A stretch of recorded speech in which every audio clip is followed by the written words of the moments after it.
Okay.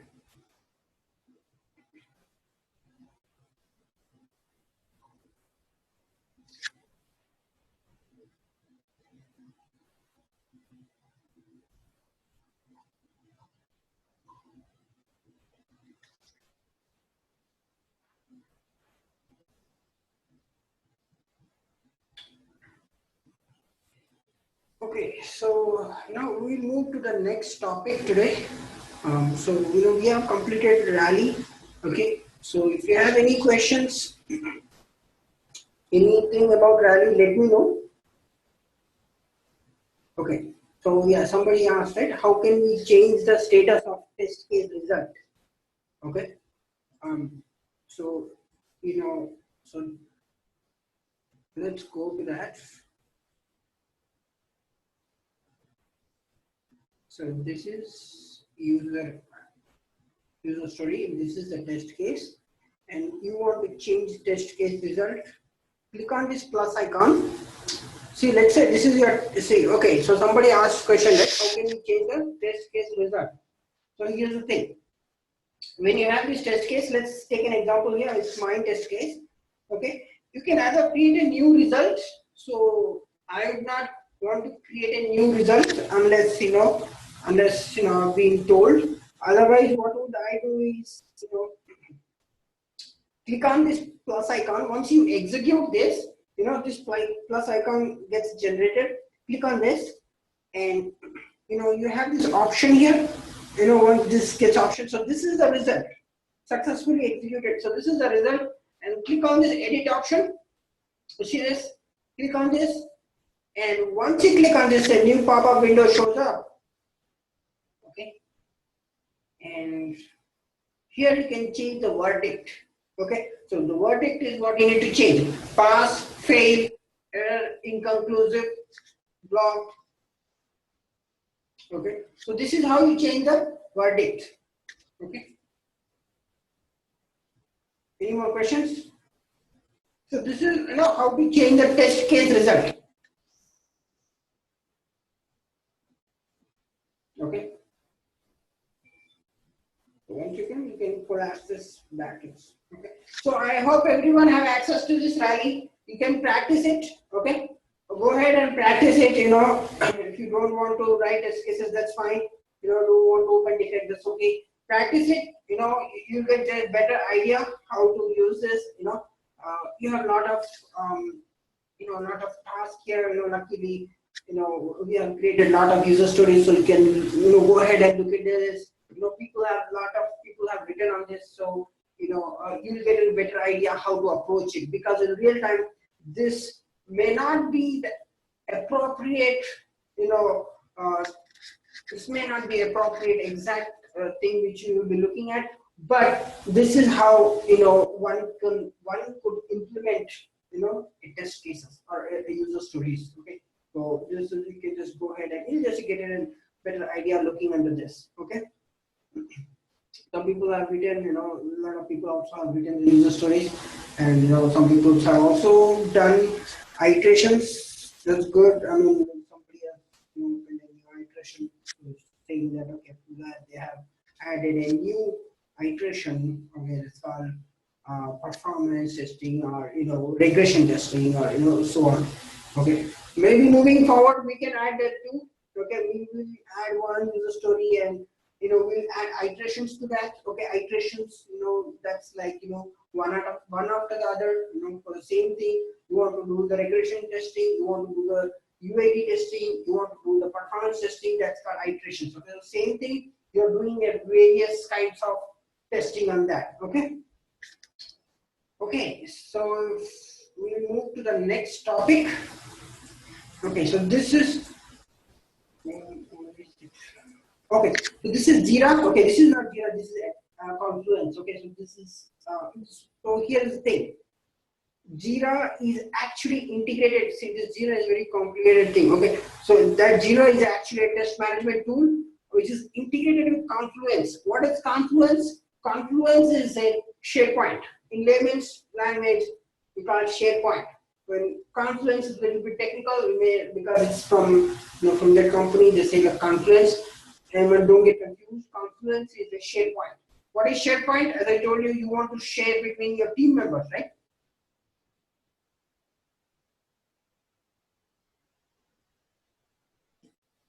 Right? You want to share with the developers, you want to share with the project managers, you want to share with your managers. So a lot of documents, test plan, test strategy, business requirement, functional requirement, a lot of things happens, right? So you want to share with them, how do you do that? This is the way you do. This is a Confluence, okay? This is a SharePoint where you want to share with your team members, okay? This you will be having, internally. They will have this installed in this company server, and you'll have this access to this, and you can, once you get access to it, you can use this. Okay. So by today, hopefully, I will be giving you access to this Confluence. So this is not just Confluence. Remember this. This is two things here: Jira and Confluence. Okay, this is good because they have integrated both things at once. What is Jira? Test management tool. What is Confluence? SharePoint. You get a two in one. Okay, you get two things in one thing. So that's good. So Jira, let me see. Yeah, I'm from this class. I'm actually okay.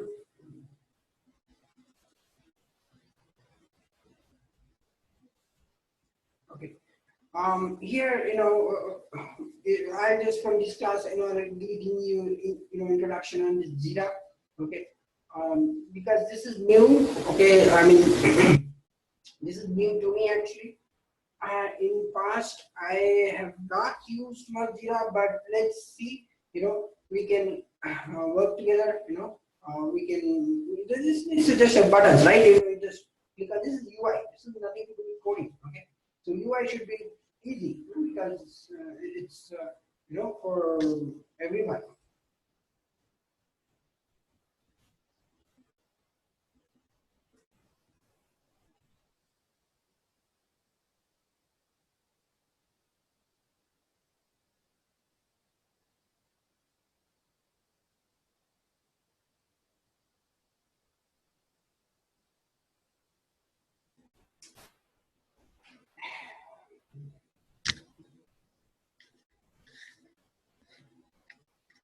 Yeah, some people can not hear because, right, I mean, yeah, internet is not good today too. Maybe I also have this problem with it.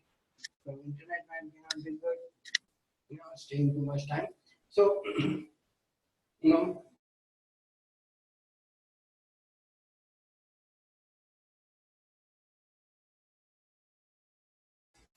Okay. Yeah. So some people cannot hear it again.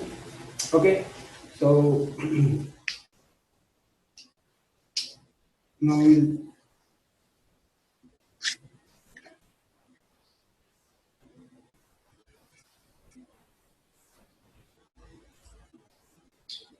Okay. So let's go to introduction. So is everyone able to hear, or only few people? Like, can everyone hear, or few people cannot hear? How is it, sir?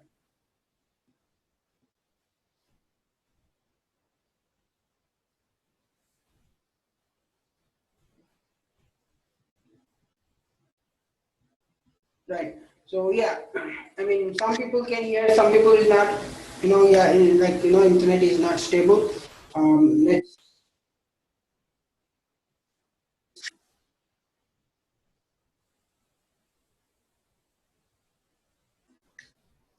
Let me check. By today, we'll have good by hopefully by tomorrow.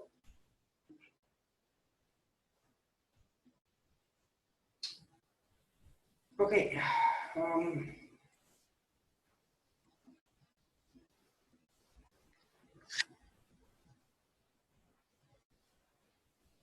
so let's go to create class.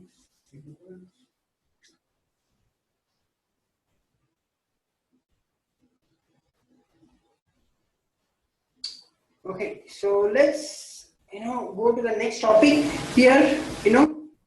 So SharePoint.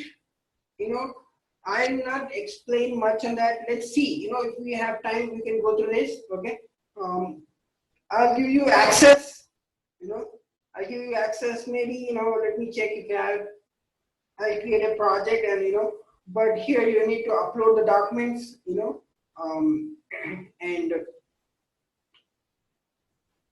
you can work on that, okay? So let me check if we have some time left, I will show you how to use this component. Otherwise, I'll be giving you access, and just if you have this access, just click on here, once you click on this, you have these two options, shown up Jira as and Confluence, okay? And once you click on Confluence, or maybe, you get this option here, you can create space, create your own space, put your name, make sure put your name, because everyone has this, one user ID and one password, so make sure you guys put your name.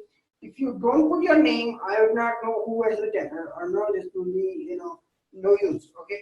So, let me organize this, maybe I'll put some date, so that you know what is going on with this, okay? And moving forward, I'll go with the Jira, and we'll give you access, and we'll learn more on this. Okay, so let's go to the next topic here. So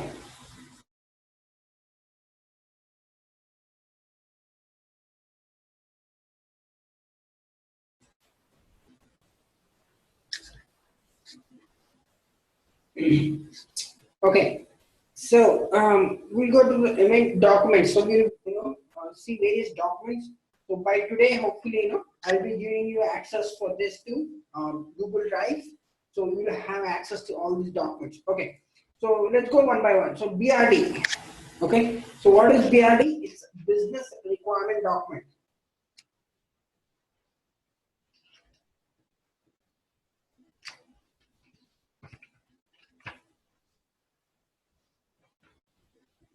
Okay. So just give me a second. I'm just looking for a good document for that.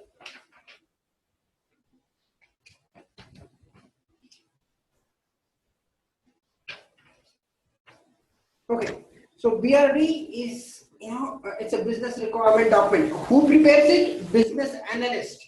This is the job of business analyst. He or she will be working on that and will be creating a requirement document. Okay, and what does it contains? It contains 10 to 20% of use cases, business analysis. I'm sorry, business modeling, risk analysis, and budget information. So all this information is there in the BRD, so business requirement document. Okay, so let's quickly check how does that document looks like. We want to know how does it look like. Just saying is not enough. We want to see how does the BRD look like. It's a business required document. Okay, that's good. But what, how, how it is prepared and how it looks like. So let's go to this. I'll be giving access by Google Drive. We'll be having access to this.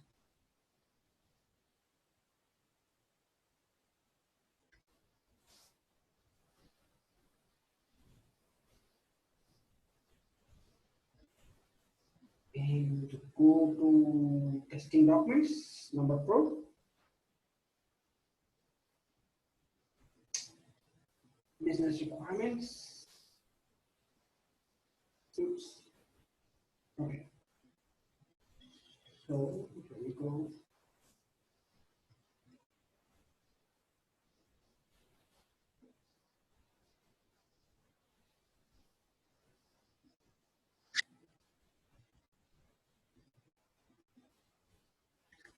So this is business requirement document.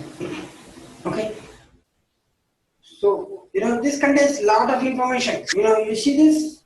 So can everyone see this document? So this is business required document. It contains. Okay, good.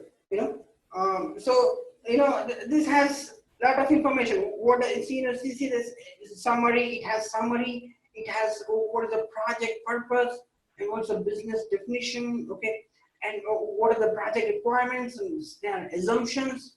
Again, business requirements. So as a tester point of view, as a QA point of view, I don't understand everything.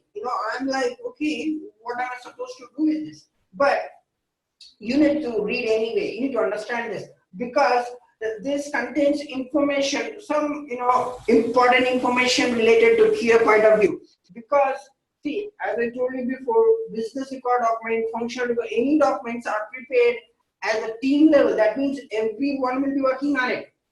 This document has the project manager, your manager, and architect guys, ETL architect or QA architect, and then QA analyst, QA tester, developer, Java developer, web developer, so on and so forth. So everyone have this access. So it is not easy, or it may not be every time understandable by QA, just by looking at, just like test cases by looking at. You may not be able to understand everything. Okay, it's it's okay. It's common because you don't understand everything. For some information you need to check with business analyst, or you need to check with your lead. Okay, not always you can understand everything because this is not prepared as a QA point of view. It is prepared as a team level. It's a business point of view. So whatever business thinks is good, they put the information here. So not always it might be useful. Only just as you see, you just put there's an underline. That means only related to the QA. You underline it. That means okay. So this is what I'm going to do. This is what it is happening. Based on this, you need to write test cases. Okay. This is how you need to write test cases. This is the information you have. That's it. But make sure ask questions, because of course nobody understands everything in this. Okay, because a lot of information is there, and it's not only for tester, it's not for only developer, it's not for only architect, it's for everyone. So a lot of information they put here. So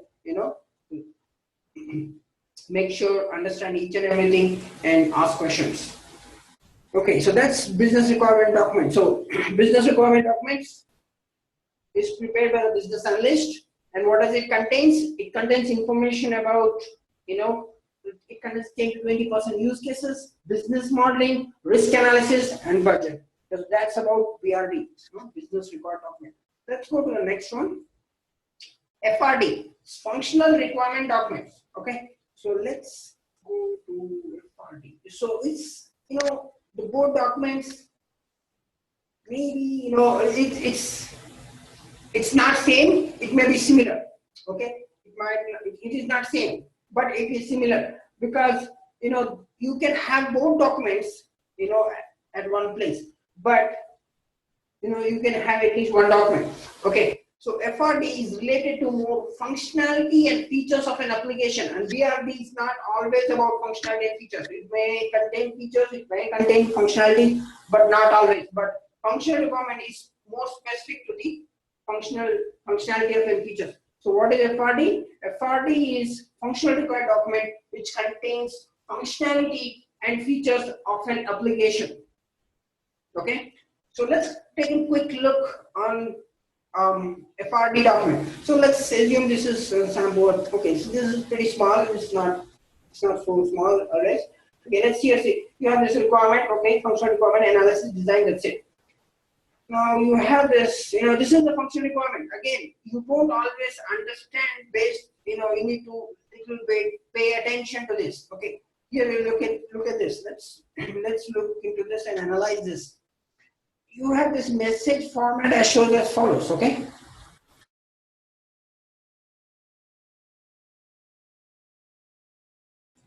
Okay. So here's the thing. That means here they are saying this is a static text. Let's compare how does it looks in a real application. We have this real application. Remember? Let's quickly check that. Okay. Let's say that FRD is for this. Let's assume it's not for this, but we'll just assume for now. Because see, here's the thing, you have this field values, right? You have this field values in static text. This is a static text. This is the field values. Now let's go back here. So they have this, first name. They want like first name. So that's static text and the field value for this. So we can relate to this little bit. So as you have this name, and the field value, right?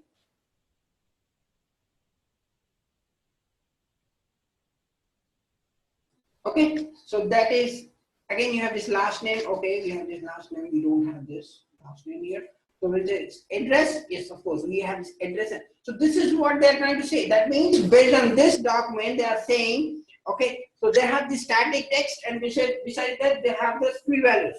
Okay, so you need to write test cases based on this. We wrote test cases right on these field values. Okay, so the similar way, you need to write test cases based on this information provided. This is not very obvious to look at it, but it makes sense once you take an application and understand based on that. It's not very obvious to look into this. Okay, first name maps to what is first name, what is okay. So, but this is related. You can relate this to this, right? If you have this first name, you have first name, last name, okay, address, then you have the city, okay, city, now you have the zip, phone, good, okay, we have this email ID, we have this. So we have all this information. So based on this, we need to write test cases. So this is functional required document. Okay, you also have this screenshot. Most of the time you'll be having screenshot. If you don't have, don't worry about it. This information is more than enough. Okay, so this is FRD document. Any questions in FRD? Let's move to the next one. Go to SRS, System Requirement Specification.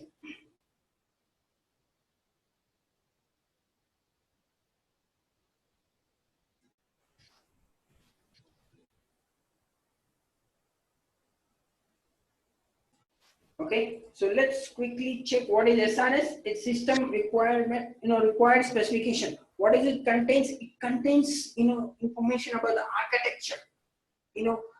What is information about the software. What is the hardware. All those information it contains in SRS.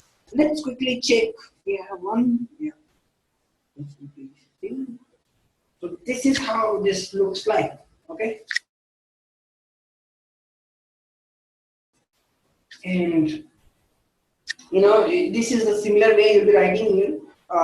Okay, you may not always write as a QA lead will be preparing on this, but it's because you'll be also giving input, so you make sure you also know this. But this is how this is how it looks like. It says introduction, what is the purpose of this document, and how this document is organized, and what are the description, core features, additional features, and what are the, this is all SRS. This is an SRS. Not always you have access to this, not always it is required, not always required, but if it is required, yes, you need to look at this document. Okay, it contains, what is SRS? SRS is System Required Specification. What is it contains? It contains information about architecture, okay? A complete information about the architecture of software and hardware information. Okay, so you see this, let's say it's going to the, let's say the software is it's going to the server, it's communicating to the server, and it's coming back. We have this four mobile phones, and how does it communicate? So all this information will be there in the SRS document. This is an example. So just an example of an SRS document. Okay. So let's go to the next one. Let's go to the next. You have PDM.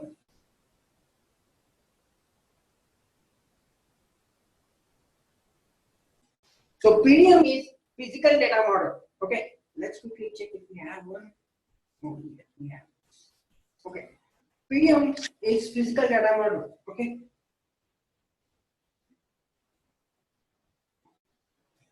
So what does it contains? So this is more related to ETL point of view, right? This has information about data modeling of an database. So you have this database, you have this lot of information in database, right? You have this primary key, you have this secondary key, candidate key, natural key, a lot of things. Okay, so when you have this, you need to know which key is related to which one, which table is related to which table, and what is the foreign key attached to this. So all this information Is there in the PDM? Okay, so there is one more thing, entity relationship diagram.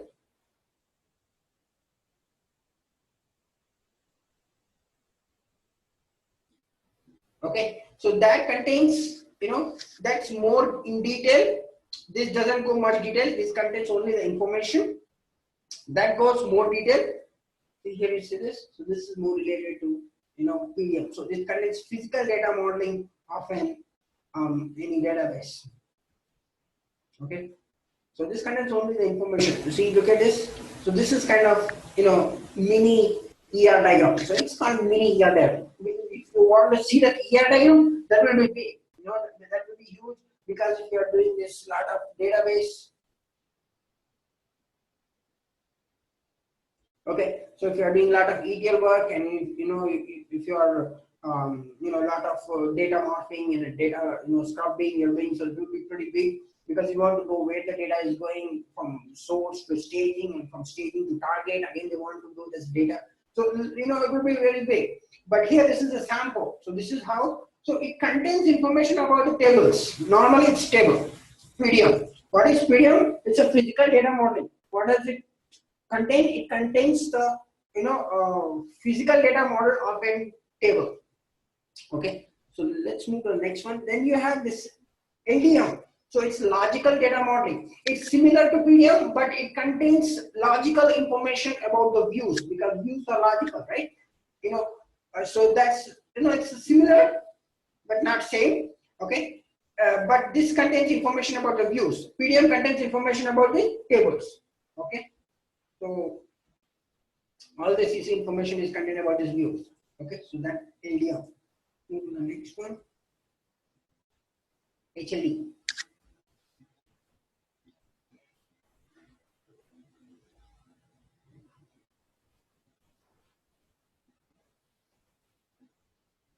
So HLD is like high level design. Okay, so in this, what you do in this is,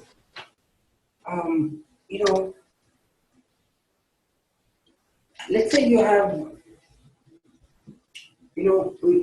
this is more of a ETL point of view. Okay, you have this, jobs running. So why do we need jobs? Let's say, let's give me an example. So you want to move whole sets of data into one environment to another environment. Let's say you are moving from dev environment to test environment. Okay, so you are not going to write simple query like select start from EMP, right? That doesn't do anything. So there's like GB of data, not just MB. So GB, or like you might also work with TBs of data. Okay, so that's not easy. When you want to move some data from dev environment to test environment, it's not like one or two people just put a SQL query and it's done. No, that doesn't happen that way. You need to have the scripts in the Unix. You need to run that SQL shell scripts, so that triggers that. If you have Informatica, of course, in Informatica, so that that jobs will what does the job contain? It contains SQL queries, of course. It contains SQL queries, a lot of information there. That runs that that triggers that job and moves that whole data into this environment. Okay, so there are various jobs for that. Okay, so job 1, job 2, job 3, and they are again independent and dependent jobs. Okay, so independent is the is like first thing you trigger that, and next it gets automatically triggered, or you need to trigger manually. Okay, so all this job information, right, it contains in this high level design. So this contains information. Let's quickly check if we have one. I don't think I have one, but let's quickly check.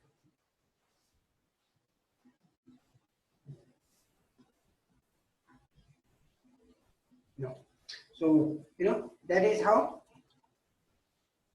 that design it contains. So it contains a lot of. So this basically contains flow charts. Normally it's kind of not exactly flow, but it's kind of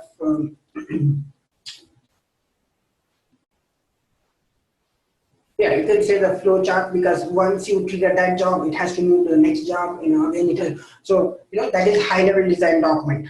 HLD, high level design. You have this again technical design document. Okay, let's quickly check what is this technical design document.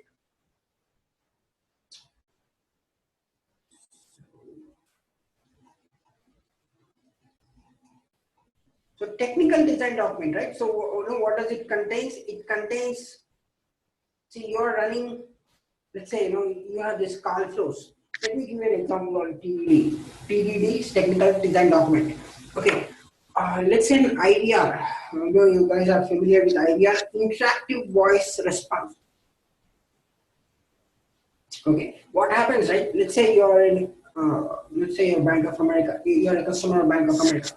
When you call the customer care, it doesn't go directly route to the customer care. You talk to that, that's a web services. So that's a web services which you enter some information, you enter the PIN. Once you enter the PIN, it gives an account information. Once you give the account information, then it puts what you want to do. Then you move, transfers your call to the customer care.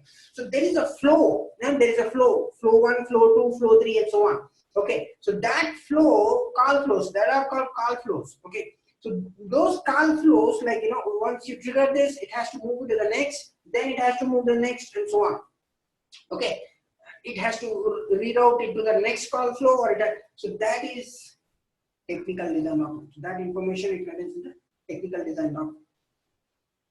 Okay, so that's an example of IVR. I told you an example of IVR. So whenever you call, there is a call flow. So it contains technical information, how to, so here's the example. Okay, once you move this, you move to the next one, again you move to the next, okay, and how do you, approach to the next one. Based on that, you will be having that information. Okay, so yeah, somebody asked, right, what's the difference between technical design? So this technical, so normally you can say not, similar, both are similar, but this is related to particular projects. TDD is related to particular project. Not always you have the same, but HLD is more related to ETL point of view. So this is not related to ETL point of view, technical design document.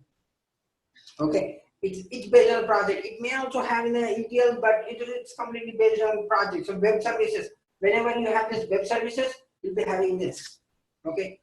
Otherwise, you don't always have this. Okay. But HLD is like, whenever you have this ETL, somebody will be working on it. I mean, you may not always work on it, but somebody will. Okay. So somebody will be using this document to see which call flow, which jobs to trigger, which job not to trigger. Okay. Somebody will be looking into this. Okay. So that's the difference. So HLD is more related to ETL point of view. TDD is related to more project level, what kind of project you're working on. Okay, so that's related to project level. Not always you might have TDD. Okay. Okay, let's move to the next one. STM. STM is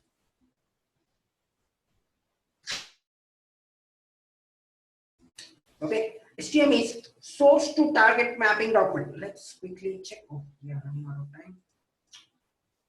Quickly check the system.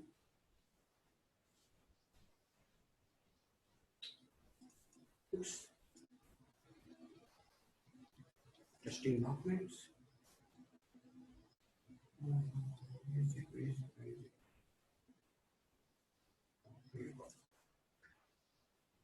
Okay, let's see which one is good.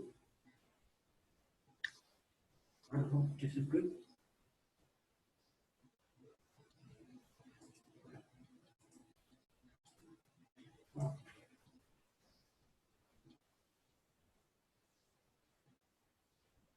Good. This is good.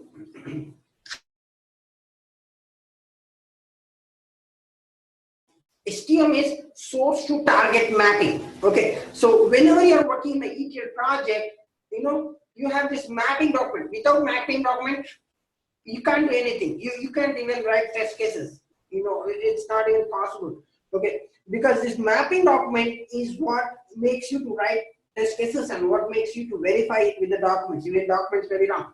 Okay, so okay, so what does it contains? So STM is Source to target mapping document. That's good. What does it contains? It contains all the information about the database. What's the source database? If you're working staging, say staging database, target database. Okay. What does the database contains? It contains tables. Okay, good. What does the table contains? It contains columns and rows and columns. Okay, good. What does the column row contains? It contains the information. So whatever the type of. Okay. So here, what you have this. Now, BDW is business data warehouse. Target column name. You have this column name. You have this column data type. What kind of data type is this? BDW target PK. What is PK? PK is primary key. Okay. And reference code. Okay. If you have reference to other table, you do that. And reference table name. Okay. So this is the information about this target. Okay. Where the data is loaded. Now you have the source from where the data is coming. Okay, source field name. Okay, you have the similar source field data type, source to BDW mapping rule. So this is business logic where you need to put a logic when you're writing SQL query. Okay, business remarks version. Okay, and you have this. So here you see a lot of things. Primary key. You guys know primary key. Primary key should always be unique and not known. But here you have many unique. Wow, you have like 4. Then this becomes composite primary key. That means you have more than one primary key. You have like 4, 5. You can have up to 24. I guess increase more. I'm not sure, but I used to be there. It was 24. You can have 24 columns as a primary key. Okay, so this is information about the STM. This is source to target mapping document. Okay, what does it contains? It contains information about the target table. It contains information of the source table. If you are working on staging, it also supposed to contain the staging information. Okay, and all the information about the table, column name. So these are the column name. Okay, the column name. What is the data type? What is the primary key? What is the natural key? If you are working on candidate key. All this information supposed to contain the STM. So that is STM. Okay. Source to target mapping document. Okay, let's move to the next one. Oops. Taking a lot of time for this. Okay, so let's go to the test plan quickly.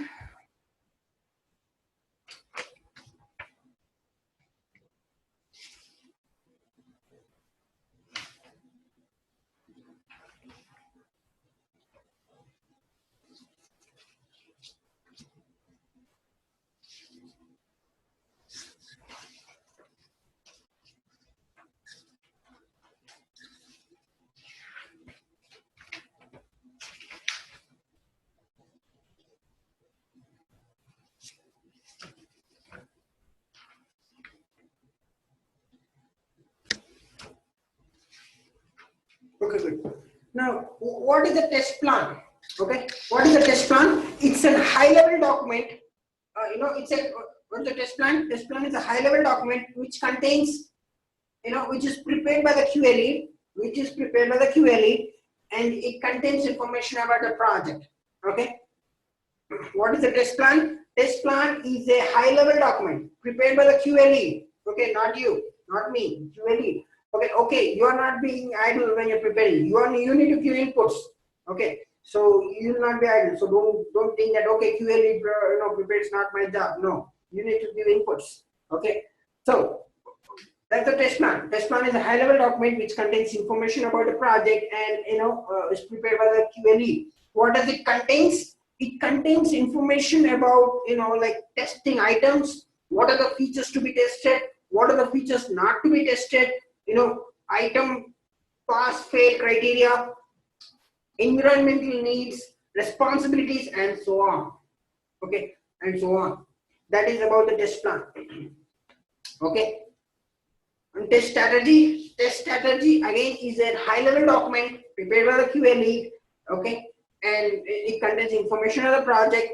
What does it contains? It contains roles and responsibilities, testing tools, risk and mitigation, regression testing approach, and so on. Okay, so some places they treat. Most of the places they treat as test plan as test strategy is same. Go with the flow, don't argue with them. That's both are different. Okay, technically both are different, but people don't care. Just they say, okay, this strategy and this plan is same. Go with the flow. Don't argue with them. No, this plan is different. This strategy is different. Don't do that. Okay, if in some companies they treat as same, so take it as same. Okay, let's move to the next. So we have, we learned about test cases. What are the test cases? Test cases is a high-level document. Again, but this time this is prepared by the Q analyst. So Q analyst, what does it contains? It contains test case ID, objective, steps to perform, expected result, pass, fail, comment.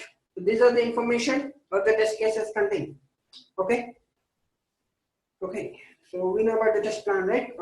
Test cases we have already written. So we need to be more detailed when you are explaining. Okay, when you are explaining, be more detailed. Of course, in test cases we have written only two: actual result and expected results. Okay, but you need to be more detailed. You need to say that test case ID, objective, or what are the steps to perform, expected result, past fail, comments. All these things you need to include in test cases. Okay, let's move to the next one. Migration document. So what is a migration document? So here's the thing, right? Let's say, why do we need this? First thing, we need this migration document. Let's say the client is actually trying to migrate from one database to another. Okay, let's say the client has working on Teradata, but they don't like it. They don't want Teradata. They want to move to the Oracle database. Okay, so now Teradata is a different database. They have a different way of organizing the data.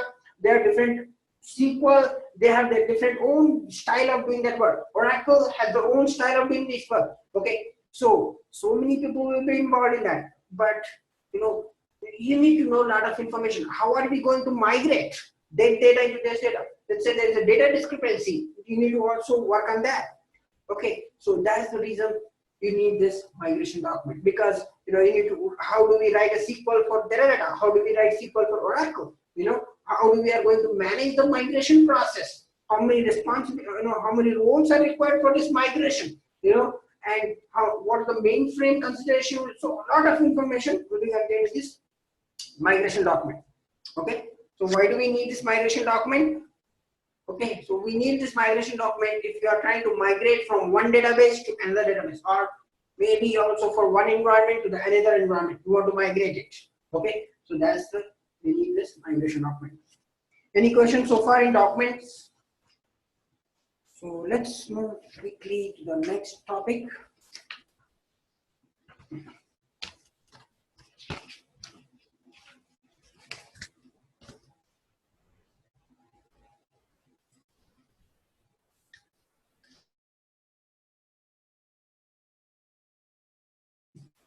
Let's move to the next one, SDLC. So we'll go to this SDLC. So this is,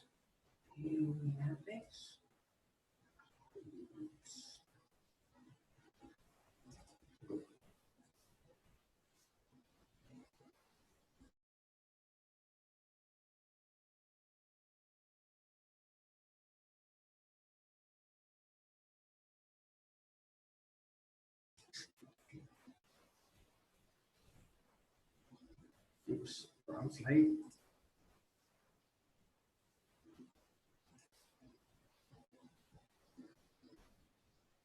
Okay, so so again, this SDLC, why do we need this SDLC?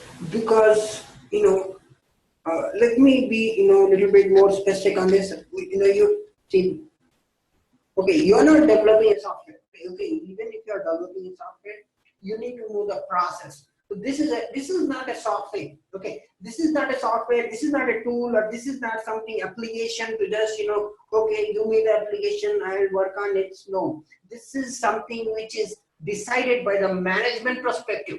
So management has to decide how we supposed to work, in what kind of environment we are need to work.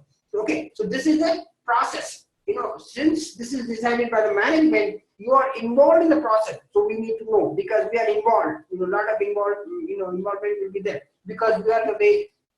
We need to see the procedures, how we are working on. Okay, so that's the thing. So So SDLC is an iterative and incremental process.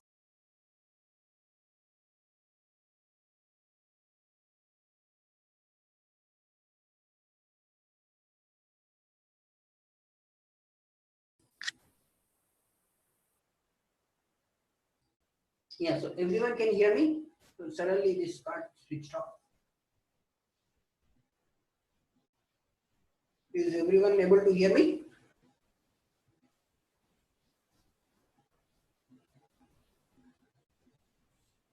Okay, good. Yeah, suddenly it got switched off. So okay.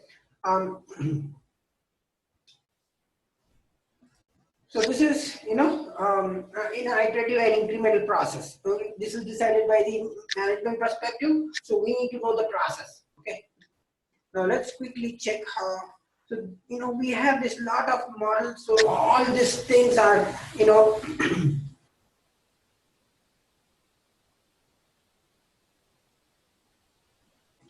So we have various methodologies in this. Okay, HDLC. So this is a framework that describes the activities performed at each stage of the software development project.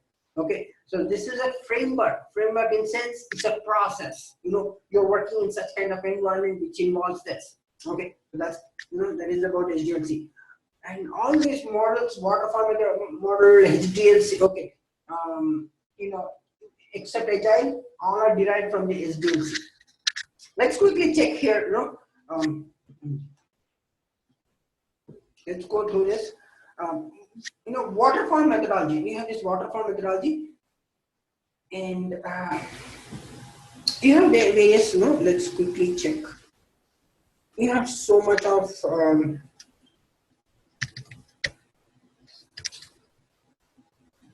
just. Oops. Okay, good. So okay, so here the thing, we have these phases, lot of phases. We have 10 phases here. Okay, each and every phase has a detailed explanation. If you want to go ahead, go ahead and read this. Now 10 phases, completed phases. You can, if you go to manga or something, just try to understand it. If you want to, you can go ahead. But here we'll stick to only 6 phases here. Okay, I'll just stick to 6 phases. This is easy for me. Okay, so let's say first phase. Requirement phase. What happens in this phase is, business analyst or product owner gathers all the information. Talks to the manager, talks to developer, talks to architect people, talks to a lot of people, and gathers all the information and puts into one document. Okay, that's what we call FRD or BRD and so on. Okay, functional required document or business required document. So all this happens in the requirement phase. Okay. All this information is gathered by the business analyst and put into one document. So next, design phase. What happens in this phase? The architect guy, this is the job of an architect who looks at this requirements and performs what we need to do, how we need to design the system, how do we need to work on each data, how the data is moving on, how are we trying to design each and every column, how do we design each and every row. So all this happens in the design phase. The architect, job of an architect guy. And the implementation, here is job of a developer.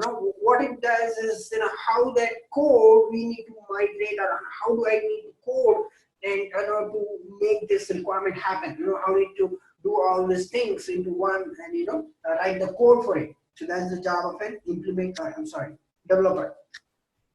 So next, test. So test, here we come, we test an application, we test an ETL, we test everything. So we do the testing process, we write test cases, we execute it, and give the result. So this is the job of a QA. Installation. So installation is where you move that, that code, what code is there in the QA is moved in the production environment. Okay, so this is the job of a middleware team. If you have this middleware team, they will be working on it. Okay, so that's the job of a middleware team. Maintenance. So here it's not much required. You work with developer, senior QAs. If you have any production issues, you need to test right away. Sometimes you need to test in production and put it to it and make it happen. So that is maintenance you need to do. Make sure no production issues shows up here. Okay, so that's about maintenance. So let me ask you a question here. So as a QA tester, as a QA analyst point of view, from where does my job starts? Can anyone tell me? So as a QA point of view, so I'm a QA, right? From where does my job starts?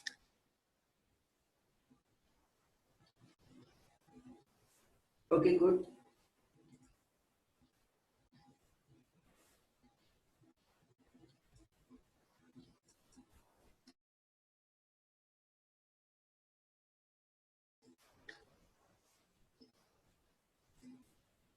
Okay, somebody says requirements. Look, can you say why only for requirements?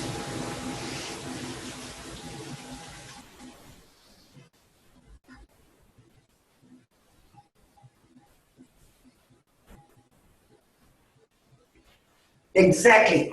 See, our job starts right from the requirement phase. So, see, if somebody's telling that no, I'm a tester, my job starts from test.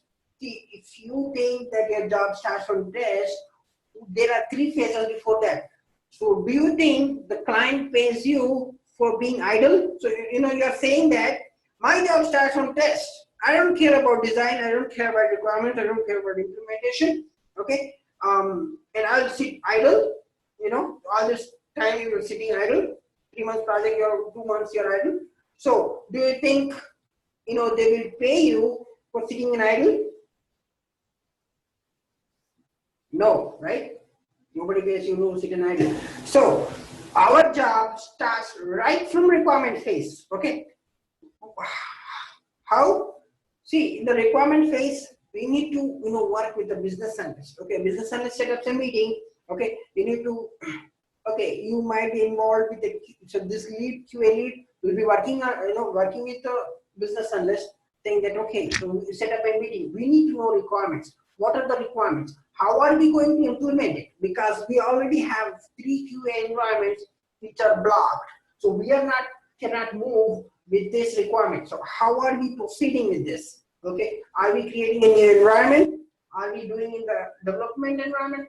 Are we doing with the staging environment? How are we doing? So all this brainstorming. So this is called brainstorming. All this happens in which phase? In the requirement phase. Okay. So this is a phase where you need to open defects in the documents. This is where business analyst comes and shows you documents. You need to show up saying that hey, this is not right. This is not something which is appropriate. We need to see this. We need to check this. Okay, we will be opening defects once we come to this page. Okay, so all these issues, all these defects should be raised in the requirement phase. Okay, in the requirement phase, you can open defects on documents. Of course, there will be because see the reason is these are not perfect. These requirements of course have issues because see what does BA does they do this copy paste, cut copy paste. So they also might miss something. They also might add extra which is not required. So in this case, you also can open defects. Okay, so that is the design. Next, coming to design, as a QA, design phase, we'll be writing test plan document. We'll be writing test strategy document. We'll be writing test cases. Okay, so in the design phase, we are not idle. Okay, so let's move to the next phase, implementation. As a QA, let's say we didn't find a lot of time in the design. We only completed test plan and test strategy. We need to complete our test cases. So we do it in implementation phase, right? That's our job. And then once the test cases are done, in the test phase, you will be executing your test cases. Here we are only executing. Why? Because we have done all that work into 2 phases. And the installation, of course, installation is where your coordination, a lot of coordination work, because they will, let you know, okay, so we are doing this, make sure it is open, these ports are open, all these things are done. So you need to coordinate with the middleware team, you need to coordinate with the developer team, you need to coordinate with the architect, so many things happen. So in this installation, you need to make sure that code is moved into the production and you are involved in all this process. Okay, so that's the installation Maintenance, you may not always be involved in maintenance, but QA lead, of course, QA lead will be there here. You know, if you're a senior guy, you will be also involved in the maintenance stage. If there is a production issue, what are we going to do with this? You know, how are we testing this? Are we going to move that whole code into test environment? No, we don't have that much time. This should be, you know, there in the production. So all these things will be done in the maintenance phase. Okay, so this is how. Okay, let me quickly, you know, move to the other moment. So this has its own advantages and disadvantages. Okay, so you know, the only advantage what I, you know, find in waterfall methodology is better than agile. This is, you know, way more better than agile. Okay, why? Because if you want to consider quality more important than cost, then you prefer waterfall. If you're, you know, when you want to think that quality is more important than cost, this is for you. Okay, the agile is the other way. If you want to think about cost is more important than quality, you don't care about quality, then agile is for you. Okay, but waterfall, what I always recommend is, you know, you need to have this quality should be more important than cost. That's the advantage of this waterfall. And of course, it has some weakness. You know, we should, you know, all the requirements should know up no, you know, upfront you have to know. Okay, and you can go ahead and read this document. So I'll add, this is there in the Google Drive, and I'll give you access today. Okay, let's move to the next one. Let's quickly check. So does anyone have issues? I'll take 5 to 10 minutes extra. Okay, just we'll finish this. Okay, V-shaped SDLC. So this is, you know, similar to SDLC. So SDLC waterfall model is a derived from SDLC. So this is also part of this SDLC, V-shaped SDLC. So this is same we have discussed, requirements, you know, analysis, design, you know, testing, code. But this is designed in V-shaped model because see, you can just, you know, you're doing simultaneously both things together: requirements planning and production and maintenance. Maybe you're working on 2 projects or something, maybe you're doing this both. Okay, so that's how you are trying to organize this. So as I told you, SDLC is about organizing and process. You're trying to organize in different way. Okay, so that's called V-shaped SDLC model. Okay, this has its own advantages and disadvantages. Let's move to the next one.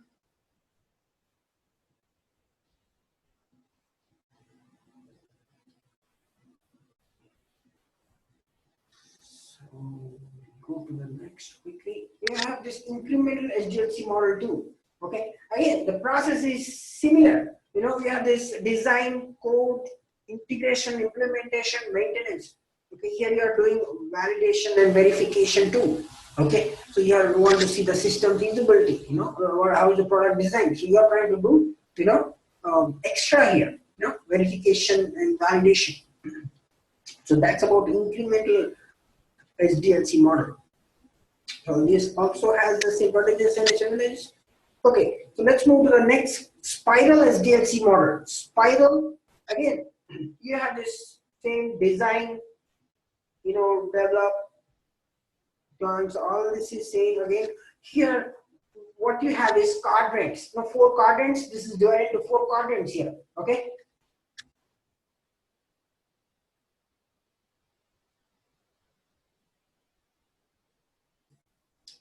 Okay, and each quadrant has its objectives.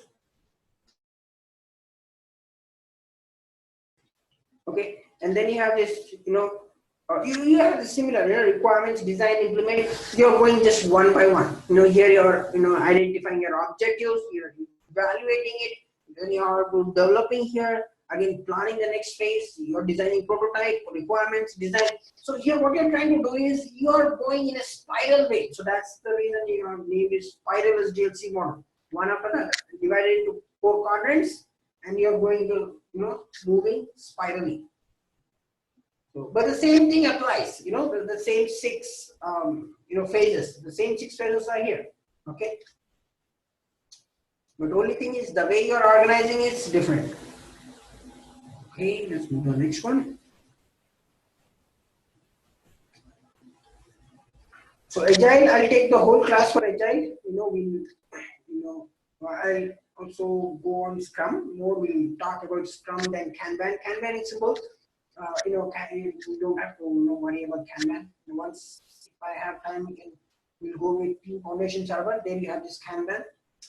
But we'll just go to Scrum. Okay, Scrum is important. Okay, you also have this adaptive SDLC.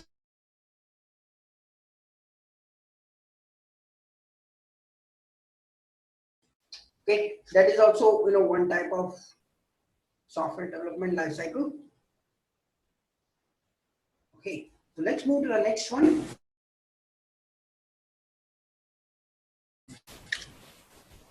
Let's go to SDLC. So far we have worked with SDLC. So SDLC is more related to development point of view, but still you are involved. So you need to know that SDLC. Okay, but there is also called STLC, software testing lifecycle. This is more related to testing lifecycle. So you go and ask to the developer saying what is STLC. He'll not tell you. Nobody knows about it. You don't even ask. Okay, because STLC is related to QA. So QA analyst, it's like QA analyst, QA tester, QA lead, QA manager, QA director. All this hierarchy only follows this STLC, not developer guys. Okay, so what is STLC? STLC, software testing lifecycle. What is SDLC? Software development lifecycle. Okay. What you do in this? Again, we have done this. We have completed this. We prepare test plan. Of course, we prepare test cases. Okay. Then we execute these test cases. That's called a test execution and test log preparation. So we have also done that. We have done that. Let's quickly check this. How do we know that we have done that? So let's take the rally. So there we show that we have done this. Okay. Test case design. Yep, we have designed test cases. Go to the user stories. Go here. Here we go. We have created test cases, right? So we have completed this. Okay. We have prepared a test plan. Let's say we have prepared a test plan. We have created a test cases. Test execution. Okay. We have also executed our test cases. That's what is this all about? Click on this. See here. Successfully executed test case, and this is the result. We have also your result. Test log preparation. Of course, we have done that. So what is test log? Now you can take this as the report. Sorry, the result. That you can take as test log. Okay. And defect tracking. Of course, we have opened a defect. Let's go to the defect section, and here you can track. So this is what we have opened defect. DE332. We can track this. Okay. And test report preparation. That's what I told you yesterday, right? So we also prepared these reports and we emailed the reports to the manager. So this is what testing lifecycle contains. What does it contains? It contains test plan preparation, test case design, test execution and test log preparation, defect tracking, and test report preparation. Okay. So this is we have done this, so you can go ahead and read this once. Okay. So we know the roles, right? We know you will be as a QA analyst or QA tester. You will be reporting to a test lead, QA lead, not directly to the manager. You don't always start with the manager, okay? But unless you need to escalate issue, once you're a senior member, you can work with your manager. Otherwise, you'll be mostly working with that lead, okay? If not lead, okay, manager. Maybe they might not have lead, so you can. Okay, test engineer will be you who will be preparing this test case. Test lead, who will be preparing test plan, review your test cases, monitor your defects and tracking and report the preparation, right? And test manager will be, completely entirely monitoring you, what you're doing and what you're not. Okay.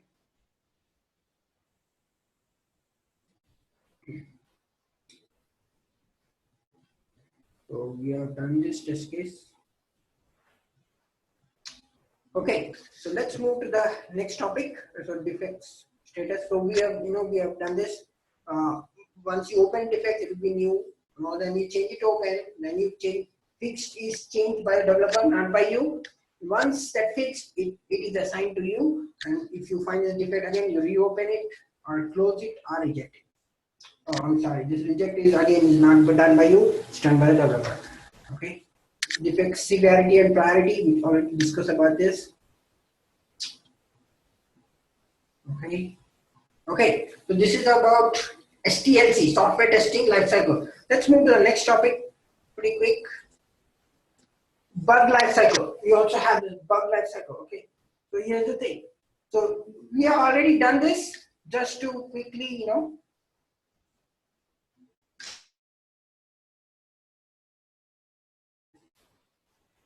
quickly see this.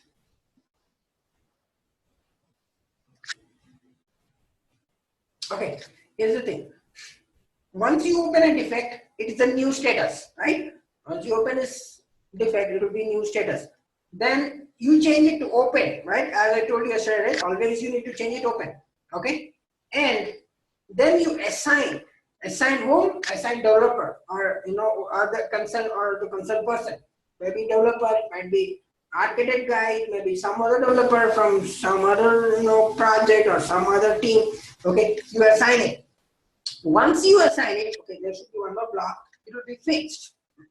Once it's fixed, okay, it is again assigned to you that you need to test it again. Once you test it, you can reopen it saying that no, this is not fixed, it's still there, the defect is still there, I can see that, reopen it, again assign, maybe different guy, maybe he's not the right guy, okay, and then you, again this guy said, okay, fixed, again test, verify and close, okay, this is the defect lifecycle. And once you assign, to the developer can either reject it or defer it. Developer can reject it, saying that this is not a defect, it's a feature. Okay, don't even think this is a defect. Okay, he or she can reject it. Deferred is something which is move to the next project. Let's say developer is very busy, saying I don't have time to work on this. We'll work in next release. So in that case, the developer puts it the deferred. Okay, so this is deferred I'm sorry, this is bug life cycle. Okay, so let me quickly check.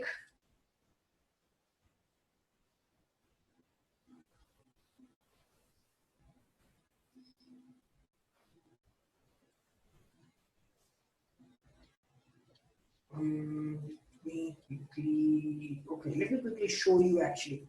So this is what I'm talking so far about this defect is right in the valley. Okay, we have done all this, we have already completed it, but let me show you quickly how did we do this. Okay, okay, here you go. This is what we were talking about so far. Submitted, open. Okay, submitted, open, fixed, close. This is what so far we were talking about. This is only the defect state, right? So once you open it, it will be submitted. Make sure you put it in open. Once it's open, assign the developer.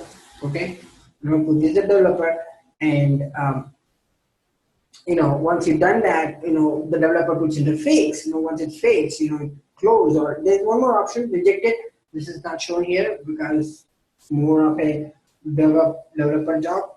Okay, they can reject it or they can defer it. Okay. Any questions so far? Yeah, somebody asked some question, right?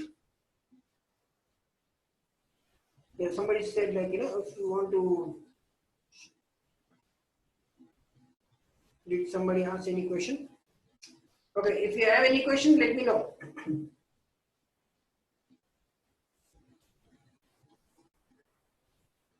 So we'll work on agile hopefully tomorrow. We have to know this. Okay. With agile and go to Jira quickly.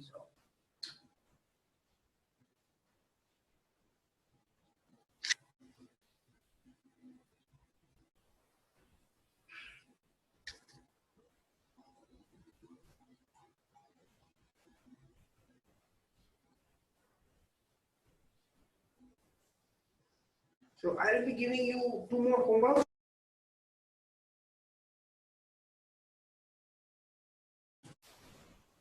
Okay, people who have done, who have been testing, this website is good. You guys are good. Now you know how to do QA. Now you know how to open defects. Now you know how to, whom to talk when you got issues. Okay, whom to approach, whom not to, and so we'll just practice once more. We'll just give you one more website to test it, and make sure you open good defects. Okay.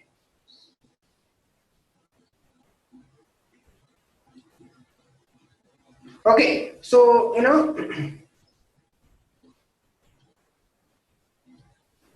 so I'm done. So if you have any questions, let me know.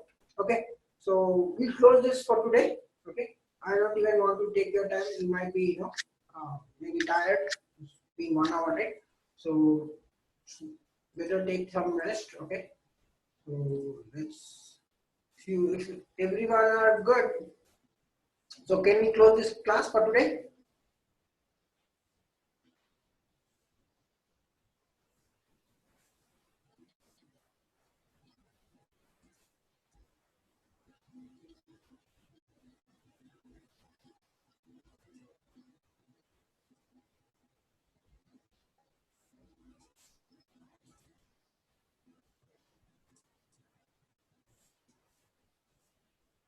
Okay, thank you guys.